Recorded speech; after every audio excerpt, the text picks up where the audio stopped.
Wala si Corporal Gus, nasa yun sa 7 Special Forces Company under ng 3rd Special Forces Battalion.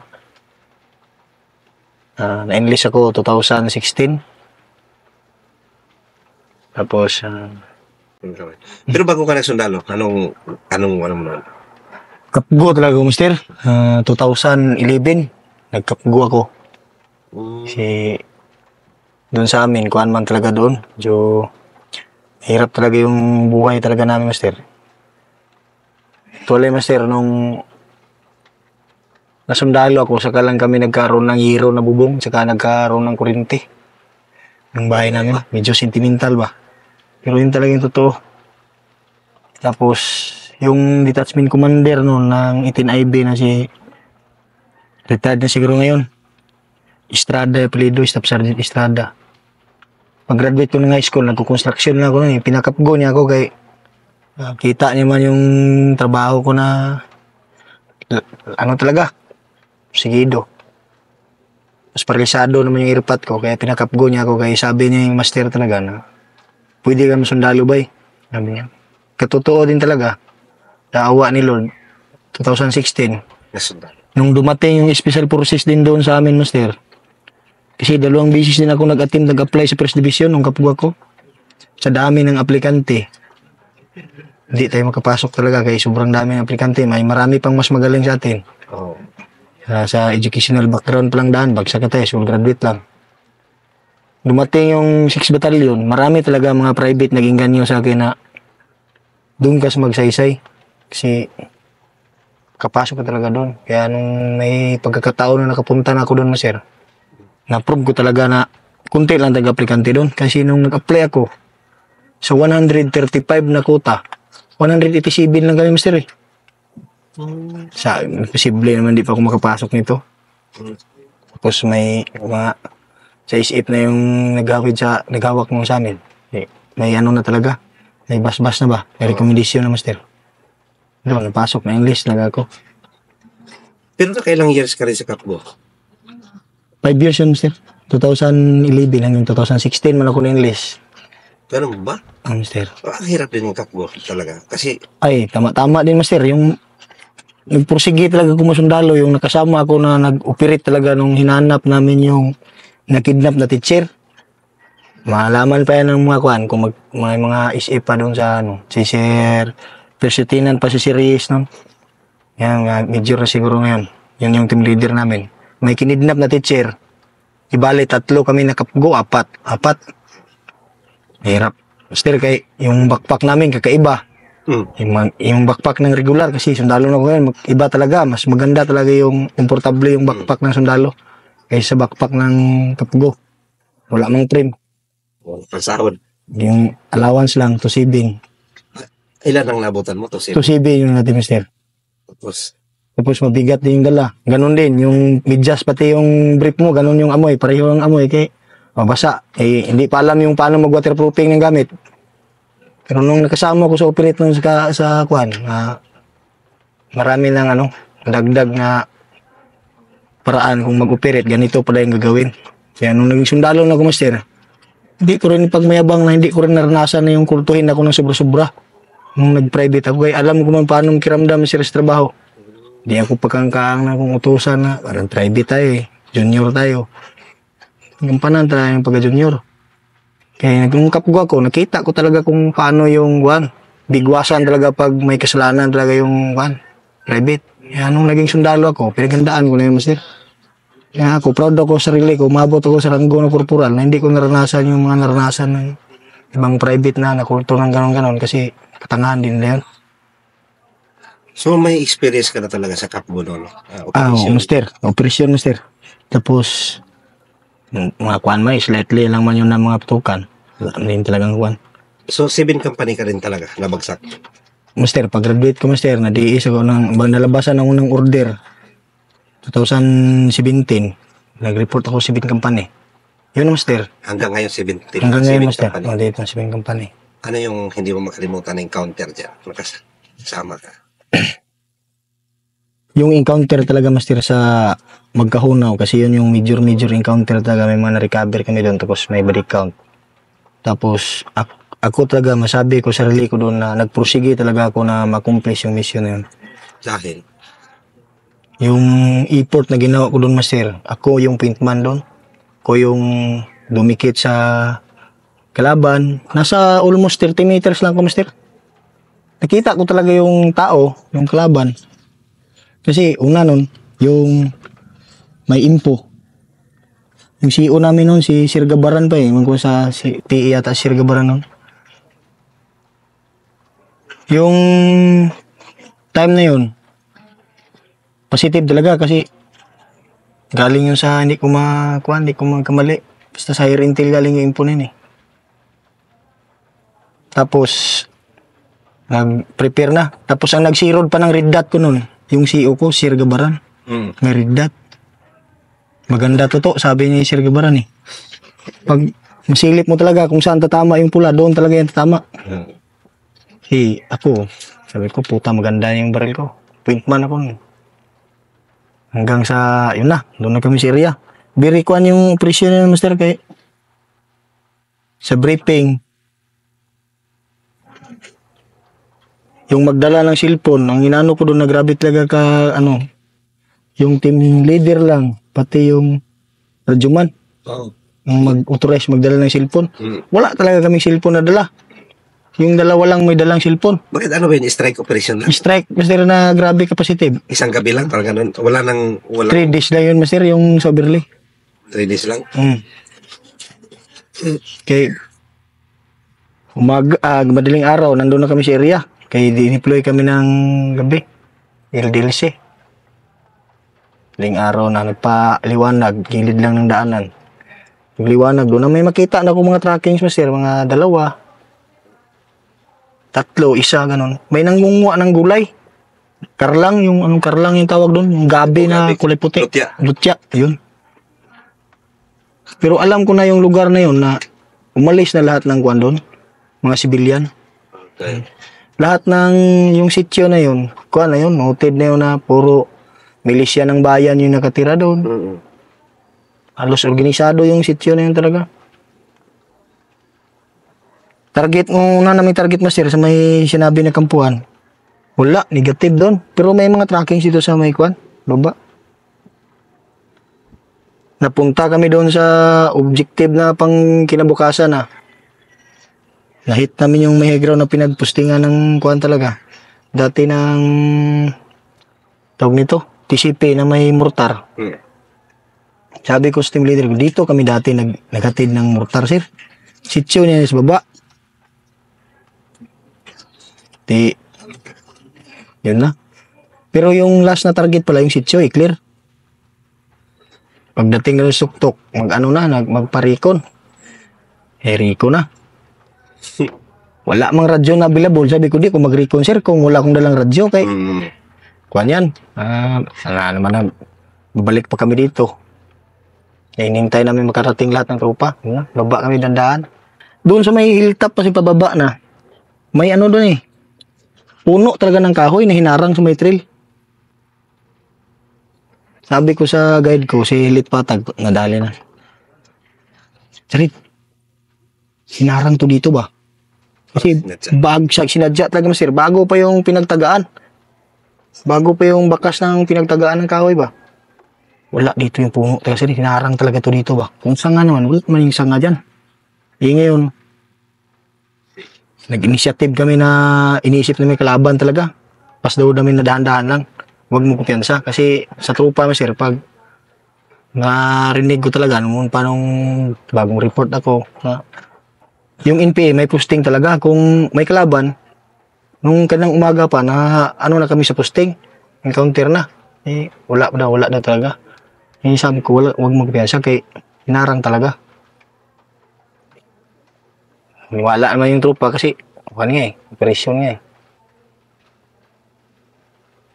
Inalis namin yun, dahan-dahan. Binilid namin. Snappy din yung kapgo na kasama ko eh, si Kaalay, no? Special enlist sa sana ngayon. Yun talaga, may wala talaga yun na kwan. Agresibo talaga yung bata na yung master ba? Dahan-dahan, pagilid. Pagdating namin doon sa baba na, may doon, creek na maliit. Doon yung puno niya. Ibig sabihin, binuhat talaga paakyat, ginawang warning device.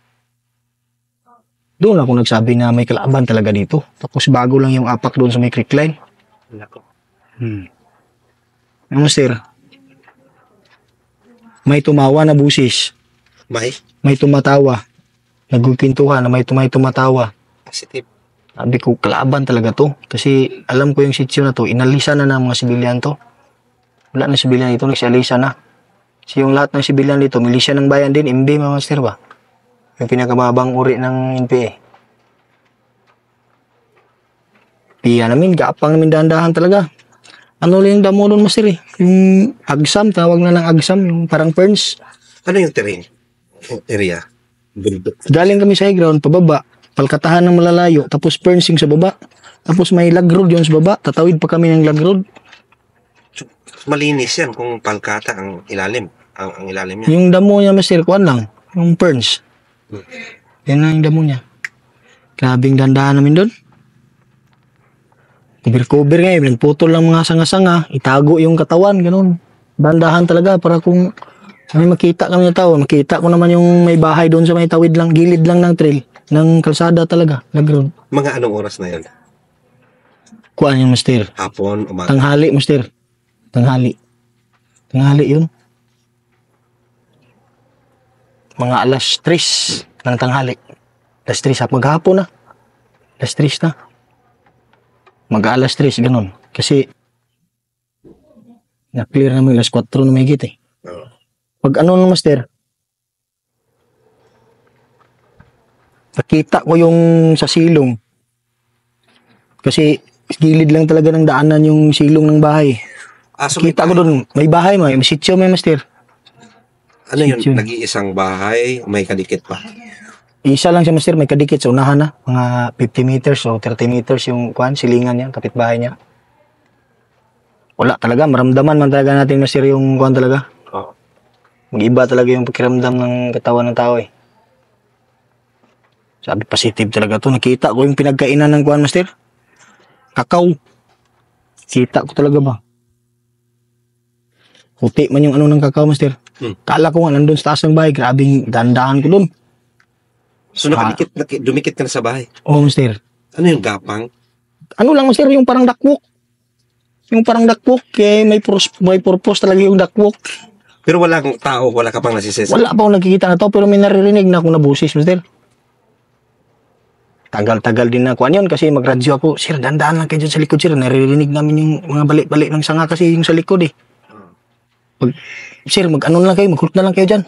Kasi mas maingay sila, marinig ko yung apak na sa likod Master eh. Samantalang kami doon sa unahan eh. Ultimo yung galaw ng butas ng pet mo, mapakiramdaman mo na eh. Sa sobrang kuan ba, silip talaga ako. Yung sumunod sa akin na ano, yung kaa. Kung ano yung ginagawa ko, yun din ginagawa niya eh. Alisin namin yung mga tuyo-tuyong sanga doon. Galing namin para yung magsunod, wala nang maapakan na kuan. Hawi-hawiin na namin. Yung bibig roll na kung minsan, backwalk naman pag walang damo-damo, pag maraming damo, bibig roll talaga. Doon na kami sa kilid ng kalsada, doon talaga nakita ko talaga yung kuan, pinagkainan ng kuan kasi yung kalsada, mga 2 meters lang yung kalsada, lag road, tapos bahay na, ligi ng bahay. Doon nakita ko talaga yung pinagkainan ng kuan. Kakao. Si team talaga, bago lang talaga. Kung armado talaga ito, sabi ko.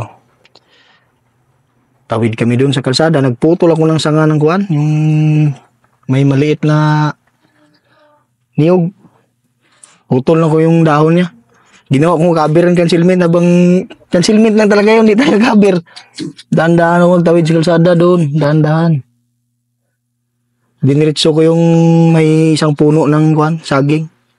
Doon ako nagpisto. Yung sumunod sa akin, ganun din ang ginawa. Yung kaa, tapos si Litpatag, yung guide. Doon na. Pisto na kami doon. Sabi ko sa silip ko, kalaban talaga. Kalaban talaga to. 5 sila, Mister. 5. Silip sa?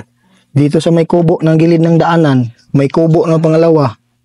Mga 50 meters lang. Nandun sila. Nakahubad pa ng damit yung isa. Nagpapasok ng mga biniyak na niyog, yung mga gulay na lutya. Na kalabasa na kalalaki. Kasi doon sa sitio may communal farming doon eh. komunal na gulayan. Hmm. Doon sila nangunguha. Napasok lang sa ako. Kita ko talaga, NPA talaga ito. Kuha ng pagkain. Pero wala ka pang nakikitang baril. Wala pa, master. Pero sa ano ko talaga, kalaban na talaga. Ngayon, sumilip yung guide, sumunod sa akin yung guide. Yung Sabi tatlo. niya, hindi, yung nandun na yung guide din, master. Ayaw. Sabi niya, kalaban talaga yan. May baril, wala pa, pero kalaban talaga yan. Tapos dumating yung kapgo, pumisto doon, sumilip.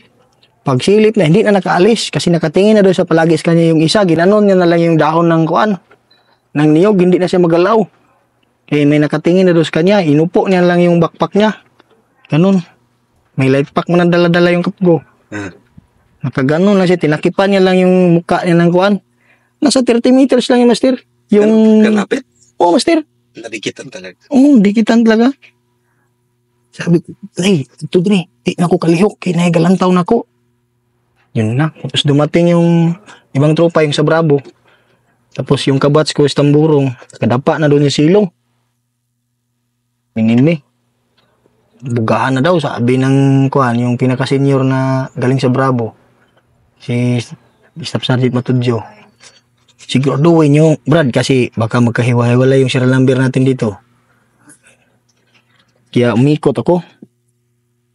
Sinundan ko yung mga puno ng saging na tinanim. Hanggang nakadikit talaga ako doon. Pinakalas na puno ng saging. Mga 20 meters na siguro, master. Mga dito pati yung ano yun, no? Yung mineral water na yun.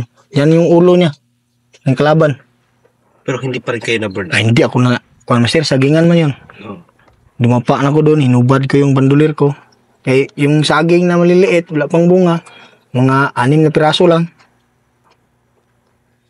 Hinubad ko yung bandulir ko doon. Lagay ko. Naghintay ako na may magsunod. Wala man magsunod. May gwardiya sila, master, na kadapa. Yun yung may daladalang baril talaga na nakita ko na may baril. Silip-silip siya ganun. Silip-silip siya. May nakita ka ng baril. May nakita lang baril. Grabe yung kuhan ko doon. Iba talaga yung nakita mo talaga yung kalaban, master, na nandyan na sa harapan mo na ganun kalapit. Iba talaga sa papel lang na pairing-pairing. Iba. Nagdasal mo na ako, master, na sabi ko sa Panginoon na itong mga tao na to, hindi talaga to naniwala sa iyo. Kaya bigay mo sa kamay ko yung kamatayan nila. Kasi wala man to. Damo to sa lipunan. Sagbot sa tilingban, master ba? Hintay ako ng kuhan, mga kasama ko na magsunod, wala man. Yung isa doon sa may silong, nagsabi na, parang may napansin doon ba, doon sa silong ng bahay. May tao daw sa harapan, sabi niya sa Bisaya na, Bay, Brad, murag na tao sa atbang. Doon na, nag-alerto na ako. Yung baril ko may red dot. Palagi nakadikit sa mukha ng kuha nila, gwardiya, yung nakadapa. Nakatutok na. Katutok na ako, master. Kali, master, yung kasama nila doon sa pangyayari na yun. Nandito, surrenderis yung isa. Surrender na siya. Dito. Sabi niya, akala niya nga daw yung pumutok, yung kasama niya na nakadapa. Sa sobrang lapit ko, master ba? Akala niya, yung pumutok, akala nila yung pumutok, yung gwardiya nila na nakadapa. Pumutok naman ako kay sabi man na murag na itaw sa atbang, Brad. Pinutukan ko na yung nakadapa nila na may baril. Yung nakatayo na, nakaubad ng damit. Tawa-tawa. Kasi pag maglakas yung hangin, sila magtunog yung kuwan, sir, dahon ng saging ba? Sabihin ng nakadapa na, ay bihok. Kaya may gatingog. Tapos hindi sila magalaw. Yung kalaban ng NPA. Oo, mister, magpintuan sila ba? Tapos, nervyoso, nagtawanan pa sila. Nervyoso daw yung gwardiya. Kaya nung nagsabi yung isa sa kanila na may tao daw sa tapat, pinutukan ko na, kaya baka malirto, master ba? Kasi, nagpint man ako, master. 3 bisis na rin akong nakadikit ng kalaban. Iba talaga yung Skill na kailangan sa point man. pag kadikit na, okay man yung sa libro na latag-latag kayo dyan. Pero pag maalarma kasi yung kalaban, Naka-sense na. wala nang mabutan dyan. Dapat pag nandun ka, hit mo na yung isa. Pero kung hanggat sakali na nagpa-plaster pa yun, yung isa talaga naka-aiming na ba? Kasi naranasan ko rin na nahulog lang sa wala kay pag maalerto, may scrum kagad yung kalaban eh. Oo, ipa-plaster pa talaga na. Pangitin. May advantage talaga yung kuan. May nakaihumang na. Aiming na talaga ba? Para may maiwan talaga Mr. Yun. Love seat yun. Hindi talaga nakaputok yung kalaban nun Mr. Kasi na-surprise sila eh. Hmm. Kalabit ko, bang! Umangat talaga yung ulo ng kuan, ng security nila. Kasi yung aiming niya, nakalihis lang konti sa akin na sa 30 degrees siguro. O sa harapan niya, yung aiming niya dito banda sa may kuan eh, kalsada. Pero ikaw hindi ka dyan nakikita. Hindi ako nakita, Mr. Talagang binigay na talaga sila ng pagkakataon ba na oras na talaga nila. Niwala ang talaga sa ganyan, Mr. Pag oras na talaga na bigay ka talaga. So, pumutok na anong kasunod? Putok na, Mr. Single shot lang yun eh. Kita ko talaga umangat eh. May parang scope man yung red dot. Anong dala mong baril? R4 yun, Mr. R4 na may red dot. Pagputok ko bang wala pa. Parang hindi sila nakapaniwala ba? Lumingon lang ganon. Yung nakatayo na nakahubad ng damit, tinira ko rin. Kita ko tumalsik talaga eh. Tapos dumapa na. Lahat ng gumapang doon, pinitik-pitikan ko na yun. Tapos pumutok yung kabats ko na minimi. Pero mga 50 rounds lang din. Wala, stoppage. Kaya yung sumigaw na ako doon. Grabe ng sigaw ko doon. Wala, hindi tagalang kaputok yung kalaban, sir. Hindi nakaganti. Hindi nakareact. Hindi nakareact. Sabi nga nang nandyan naman, nag-surrender. Yung NPA na yun, yung kasama nila. Kasama nila. Pagputok, akala niya daw, yung pumutok, yung kasama niya. Pagkita niya na sumunod-sunod na yung putok, tapos nagtalsika na yung dugo. Wala, grabe daw takbuhan nila. Iwan lahat baril nila doon. Iwan lahat yung baril nila. Tapos, siya pa yung naggamot, yung surrender dyan, siya pa yung medics man. Siya yung naggamot doon sa mga wounded nila. Pero yung naiwan talaga, yung headshot. Iwan talaga siya. Tapos, yung pag-assault doon, yung maganda kay ito yung pinistuhan ko na huling puno ng saging. Pispan to na tuyo. Kaya pala malinis. Papunta doon sa kuan niya, yung kubo na ito. Kasi pispan pala ito, master. Tapos ito na yung kubo niya. Medyo high ground sa konti. At tinalon-talon ko man lang. Parang wala man lang pag naumpisahan na kasi. So, talon-talon na yung kapgo din. Magaling din yun. Si Kalay, no? Nawardan yun sa master ng kuan sa IP. Oh? Kung malala mo yun, last year, nawardan yun. Yung kapgo na yun? Nawardan yun. IP yung nag-award sa kanya. Doon yun sa encounter namin na yun. Move by bounce lang ginawa ko doon sa pag-assault na master. Abanti ako, sabi ko sa kanya, diyan ka puputok. Dito ako magpunta. Tapos, sunod ka sa akin. Pag sunod niya sa akin, dito naman ako magpunta. Pinutukan niya yung una. Tapos dito naman putukan niya sa kaliwa. Sinigsag ko master ba? Kahit malapit lang. Pero mga 3 sigsag namin bago kami nakapunta doon sa kubo. Kasi baka may naiwan pa doon ba na tuwan. Amol-amol. Kumbaga parang dalawa na kayo nag-partner. Master, ganun-ganun lang. So, sumunod din yung tropa. Doon, nandun lang sa lamisa yung baril, sa gilid. Yung isa, hindi talaga niya nabitawan yung baril niya. Nakapulupot pa yung isling sa braso niya. Hindi niya nabitawan, kaganon pa rin siya. Patay na. Yung magandang kwento doon kay maraming naiwan ba? So, 4 na baril yun, tapos ilang baril? 4. Ah. Pero ang sabi ng IPR, 5 daw. Pero baka na-recover din nila yung isa doon. Siguro sa bandang unahan na nalusis, yung sa squad leader. Pero 4 lang yung recover namin doon. 4 na baril. Isang Iki. Tapos M16. Nag-stoppage pa nga yung R4 ko na master eh. Paano? Kasi nung pumutok na, volume fire. Yung putok-putok ako, single, tapos nag-volume fire yung minimi. Nag-stoppage mo yung minimi. Yung ginawa kong automatic weapon doon, yung R4 ko, 4 na magasin yun, sunod-sunod. Overheat, oy. Overheat? Oo, nag-overheat yung baril, hindi natanggal yung kuwan. Magkapal pala yung bakal pag sobrang init. Pag magkapal yung bakal, nandun na yung kuwan. Empty seal, hindi matanggal. Pag maglamig, matanggal siya ulit. Grabe kainit. 4 na magasin lang yun. Walop talaga. Pero, tinodo mo talaga? Tudo talaga sir, usok-usok lagi. Baril ng kapgo. Sa likod. Tawag ko ng Kapko. Yun na yung ginamit ko na gasol, yung baril ng Kapko. Yung bull barrel na M16 na Hydra. Yung maganda. Ganda yung kwan. Tapos yung ginamit ko na pa-withdraw na kami. Yung baril ng kalaban, yung recover ko. Yun yung gamit-gamit ko. Anong baril yun? Kuha niyo, Master? Bushmaster na kwan. Impor. Maganda yung baril na yun. Pero may body count na iwan. Meron, Master. Yung isa, yung may hawak ng baril. Yun lang talaga yung napitas mo. Yung isa, Master, may wound din sila na isa. Muntikan din daw yung mata yun. Tagus man yun dito. Tagus to sa gilid. Kung hindi dumaan sa balikat niya yung bala, kung diretso, baka mamatay yun. Galing sa braso, bago nagpunta sa katawan. Nandyan may isa sa kwan. Surrenderis. Kapuna ngayon natin, Master. Kapuna namin. Nagkita pa rin. Kinto siya. Marami din encounter yung bata niyo. Pintuan kami. Pero hindi niya pa alam na kami yung nandun.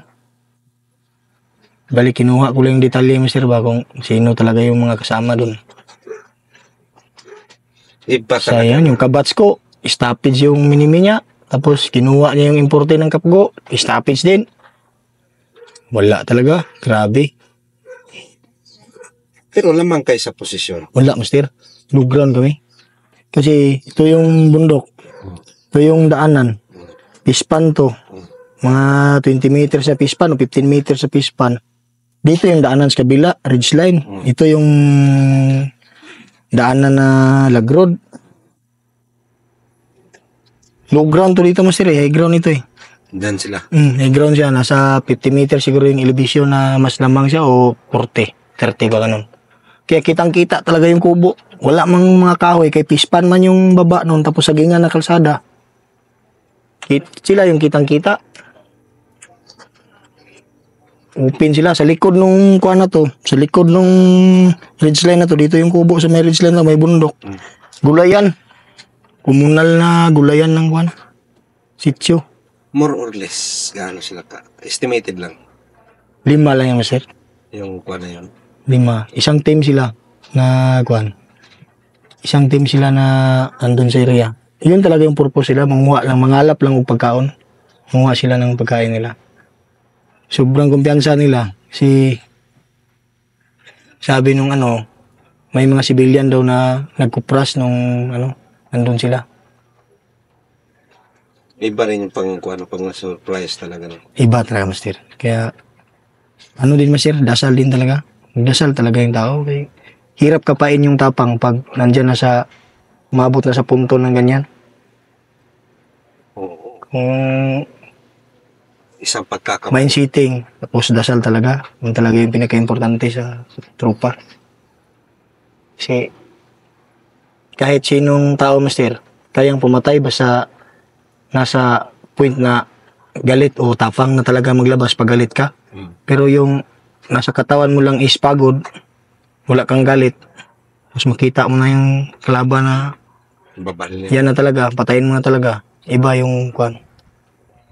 yung nasa isip at saka damdamin mo talaga na ito na yun.